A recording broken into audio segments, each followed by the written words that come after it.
No, Cookie, I'm not going to stop getting vaccines just because RFK Jr. is going to be in Trump's cabinet, and neither are you. Oh, hey everybody. Welcome to J-L's Book Club, where we don't talk about Fight Club because I haven't read Fight Club. This month we're reviewing one book, and it's not The Power Broker by Robert A. Caro, because that book is 4,000 pages long and heavy, and I couldn't even bring it to work, let alone start it. So that will be a book for the future, one day. Maybe when I retire from work and have the time to read that.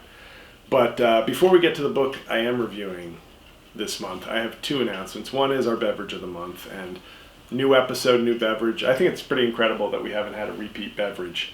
And this is a Vinnie's sparkling water. Now, Vinnie's is my local pizza shop that I really enjoy. And obviously they don't bottle their own beverages there. There's some company that makes, the cheapest of beverages, and they're like, we'll slap on a label for your store. It'll only cost you 10% of your gross. So Vinnie's, established 1970, and my favorite thing about Vinnie's is the pizza. It's very delicious pizza on Broad Street in Bloomfield. But my second favorite thing about Vinnie's is that they were very outspoken during the pandemic. They had the open up our businesses kind of signs, which is their way of saying, we're with you, Trump. And yet, when everything opened up 3 years later, they still haven't actually opened up the restaurant part of their restaurant. So they had no interest and didn't see any financial profit in reopening the restaurant part of the restaurant. But they wanted you to know that they stood in solidarity with all the other hard-working white business owners in New Jersey who didn't want their businesses being shut down by Sleepy Joe and Fauci. So, Vinnie's sparkling water. It's clear, just like the politicians they support. Now, before I get to this month's book, I feel like because this is the November review and it's unlikely I'm only going to probably read 2 books next month, that I announced my book of the year. Now, I gave a review many, many months ago, which is now public for everybody if you want to share it, of James by Percival Everett. I read Huck Finn again. Okay, now what book critic is doing that? What other book critic out there is doing the, I'm going to reread texts to inform this month's review? But I did, and I gave a very glowing review to James. But James has won Barnes & Noble's Book of the Year, and now the National Book Award for fiction. So obviously I set the trend, the national media follows. I think you all know that by now. But not my book of the year, though I did enjoy it. My runner-up for book of the year is, I already forgot the title, I just lent the book to my brother. They have all gone, it's the, oh boy, this is horrible. You know, the one I reviewed it like 4 months ago about the immigration crisis. It's so good, I can't remember the. It's got this weird title that's like, Everyone Who Is Gone Is Here. And Cookie just rattling around. She's like, where did I go? I'm here. Yes, you are, good girl. Everyone Who Is Gone Is Here. It is comprehensive. It is historical and current. I'm telling you, anybody who has an interest in immigration, not a real interest in root causes and solutions and things that both parties have done wrong, though shock of shock, sometimes it's the Republicans who do a little bit worse damage, despite all the rhetoric. That's my runner-up for Book of the Year. But my Book of the Year, folks, as Cookie licks her chops in anticipation, Challenger by Adam Higginbotham. As I've said before, I've reviewed 2 of his books on this show. His name sounds like the missing house at Hogwarts, but Challenger is my book of the year that I read. And it did actually come out this year because I don't read books. I read books as I want to, so it's not always new releases, but that is a 2024 release.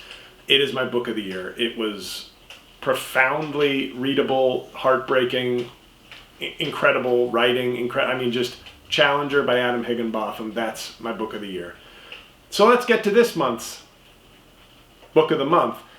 Disappointed, obviously. It's kind of hard. I feel bad for this book because it's like got to sit here like, hey, maybe I'm in the running for book of the year, and then like you literally find out on your month's book, yeah, but you're not book of the year. So it's a great honor to be the book of the month, but it's got to be like a bittersweet taste to find out you're not the book of the year.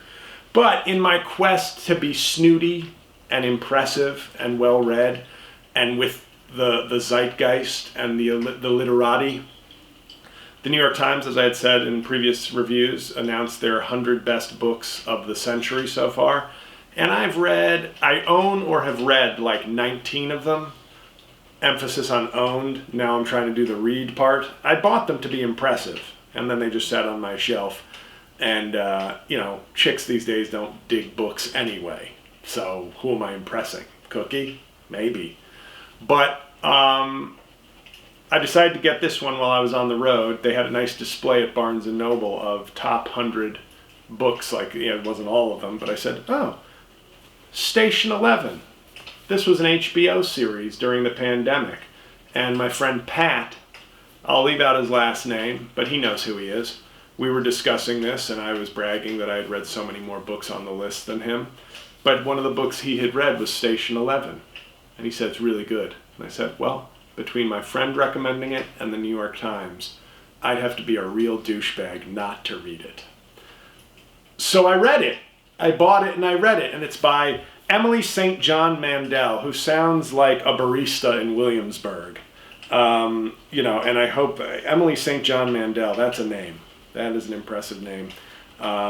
It was a National Book Award finalist. So Percival Everett's laughing right now going, yeah, I won the National Book Award, and if I wasn't Book of the Year, what the fuck made you think so? Emily St. Mandel, John the Baptist. So I read this book, and I don't have any passages picked out.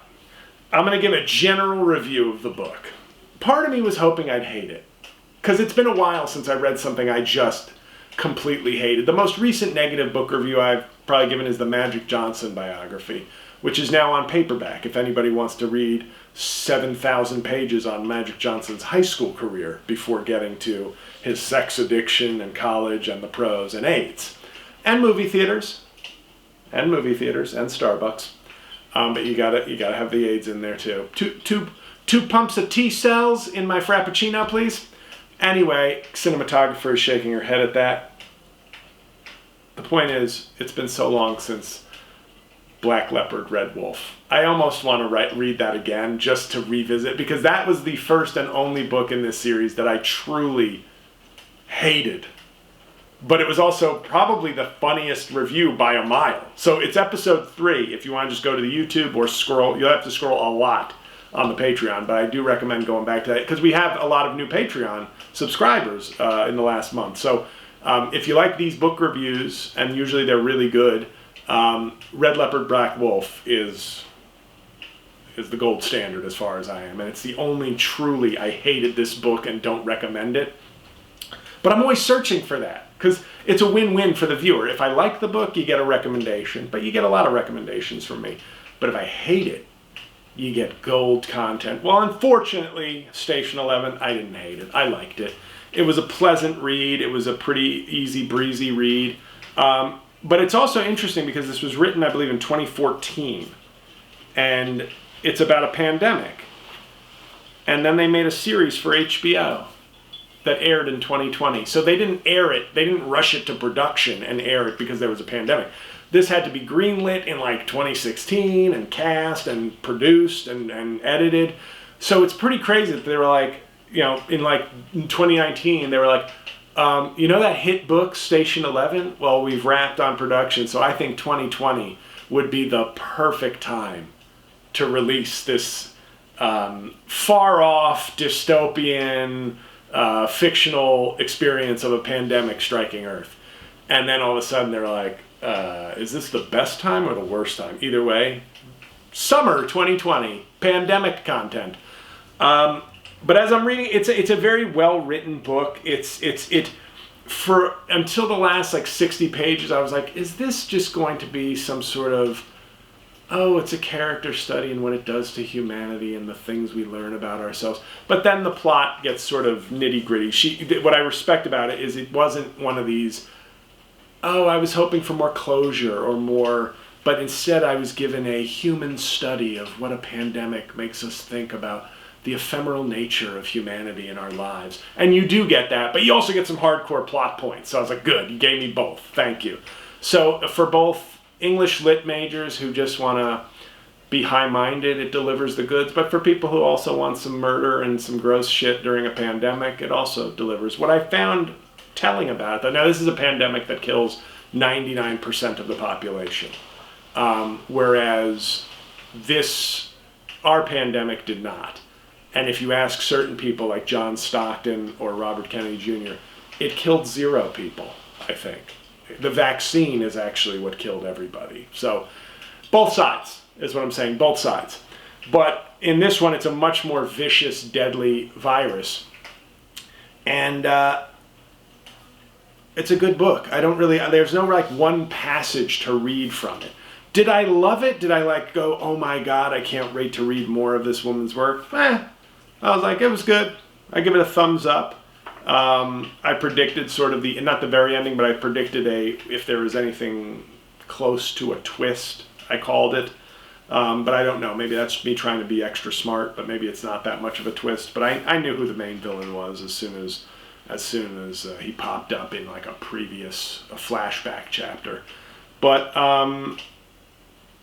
it does. It makes you, I think maybe the power of the book is that it does make you think of the fleeting nature of life and how insignificant we are, and also how quickly things can come undone. Like, I remember being very thankful the vaccines came about in 2020 as quickly as they had, because I was fat and in my 40s, and I was like, I might be a high-risk person now. But I kept thinking, like, how long is this going to go? And how many people is it going to kill? And this book obviously shows that, like, society structures completely collapse. And, you know, basically we'd be looking for Joe Rogan to save us with his crossbows and his MMA skills. And I think secretly the Rogans of the world are kind of, they like their lives, but I think they love to be right and be like, look at me, bro. I've got all these skills and all these liberals have nothing. But, yeah, it's a good book. Everybody was right. Is it good enough to be book of the year? Absolutely not. But it's 330 pages. I'm looking at it like I didn't read it, but I did.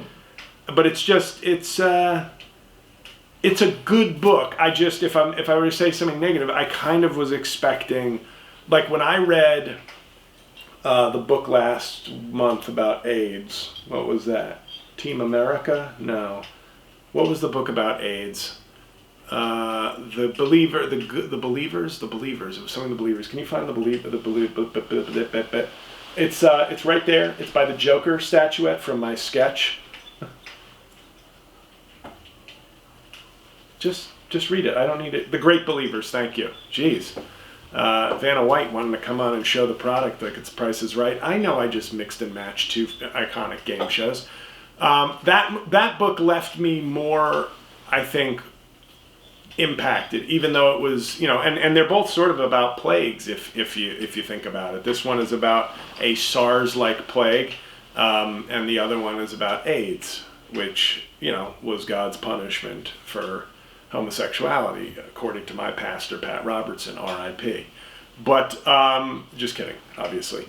But Station 11 is good. It's kind of a crazy book to read now after the pandemic, and we're sort of lucky we dodged a bullet. But I'm guessing with our stupidity as human beings, we'll get there eventually. We're going to keep trying. Eventually, we're going to have a pandemic that kills 99% of us, because we're a goal-oriented society, and that seems to be one of our goals right now. So I recommend it. Many of you may have already read it, but I don't give it the kind of whoa recommendation, but I give it a, hey, if it sounds interesting to you, it's well written, so go for it. But Challenger, that's my book of the year, okay? Hopefully that carries some weight with you people. But next month, as some of you know, and you should all be listening to Rain on Your Parade podcast, but if you're not, I suggest you get into it. I'm sort of launching a not quite presidential campaign, but we're going to try over the next year to 2 years to build me into a presidential candidate. From everything from losing weight to boning up on policy to interacting with red state culture and content, everything you could think of. We're gonna construct me from miserable, out of shape comedian into strong, out of the box presidential candidate. And I figured one of the books I was supposed to read a couple months ago but didn't get to because one of the books I was reading took too long, but Latino Land. After a majority of Latin men voted for President Trump, I thought, isn't this the time to understand a portrait of America's largest and least understood minority? And I think it is. So that's going to be one book I read for December's reviews. And the other one is a book I've had for a little while. It's a 2018 book, and I've probably had the paperback for 4 years. But I love this guy's writing. It's the fourth book of his I own. Lawrence Wright, New Yorker reporter, author of my favorite nonfiction book of all time, The Looming Tower, which did make the New York Times list. I think it was like 55 on the list of 100 best books this century. But it's God Save Texas, a journey into the soul of the Lone Star State. So I feel like by understanding Latinos and Texas, I'll be well on my way to, becoming a viable presidential candidate and knowing how to pander to Latinos and to Texans, which probably involves, I'm already Catholic and go to church, so check one for Latinos. I speak very highly of Latin women. You can just look at my internet searches and comments online that are not privy to certain people in this room. And as far as Texas, my cinematographer's sister lives in Texas, so it's probably overdue for me to go take a trip to the Texas State Fair and eat some Twinkie fried beef or whatever they do down there. So I think understanding Texas and and Latinos better will really help the campaign and will enrich your lives with next month's book review. So thank you for watching. I know this was a little not as in-depth as I usually go. It's just kind of like, yeah, I read it. It's pretty good. That's probably my most brief review ever. But Red Leopard, Black Wolf, folks.